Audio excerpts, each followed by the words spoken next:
Voici ma chienne Kida. Elle est belle, hein? Quand Kida avait 3 mois, elle a eu une petite infection urinaire. Alors je ne vous dis pas le nombre de pipis que j'ai dû ramasser. Ma vétérinaire m'a prescrit un antibiotique, naturellement, mais ajouté à mon plus grand désarroi, il se pourrait que le traitement ne fonctionne pas. Dans ce cas-là, il faut attendre les résultats d'analyse bactériologique d'ici 5 jours. 5 jours? Mais vous vous rendez compte, 5 jours de pipi à ramasser? Puis je me suis dit, c'est quand même dingue que la technologie actuelle est capable de nous fournir des gourdes connectées qui nous envoient des messages pour nous dire qu'on est déshydraté, mais pour détecter des bactéries, on utilise encore les mêmes méthodes qu'il y a plus d'1 siècle. Parce que oui, au fond, les méthodes d'analyse bactériologique, c'est pas chinois. On prend une boîte de pétri, on met des nutriments, on ajoute l'échantillon, et après quelques jours, on regarde s'il y a des bébêtes qui ont poussé. Dans ma thèse, je veux changer ça. J'ai construit un outil qui permet de détecter les bactéries, et ce, en quelques heures seulement, en utilisant les technologies qu'on retrouve dans nos smartphones. Bref, j'ai enfilé ma combinaison d'astronaute, et je suis allée en chambre propre. Vous voyez ces laboratoires dans lesquels on construit des puces électroniques? Non? Profitez-en, le Printemps des sciences organise des visites pour de Lucie Louvain des chambres propres. C'est pas génial, ça?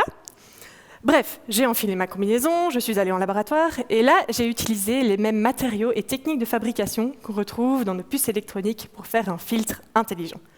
Intelligent pourquoi? Parce qu'il a des propriétés optiques spécifiques qui s'adaptent aux moindres petits changements de l'environnement qui l'entoure.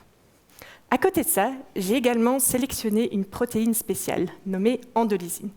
Cette protéine, c'est mon James Bond. Elle a le permis pour tuer, mais alors uniquement la bactérie que je veux cibler. Donc, imaginons, j'ai mon échantillon d'urine infectée. Je viens plonger James Bond dedans. Pas James Bond, vous aurez compris, mes endolysines. Mes endolysines vont cibler les bactéries que je veux détecter et les réduire en 1000 morceaux. Après, je reprends mon échantillon et je le passe à travers mon filtre intelligent. Les bactéries vivantes et gentilles, elles sont trop grosses, donc elles se la coulent douce au-dessus du filtre. Alors que les bactéries méchantes, elles sont réduites en 1000 morceaux et vont venir se caler au sein du filtre.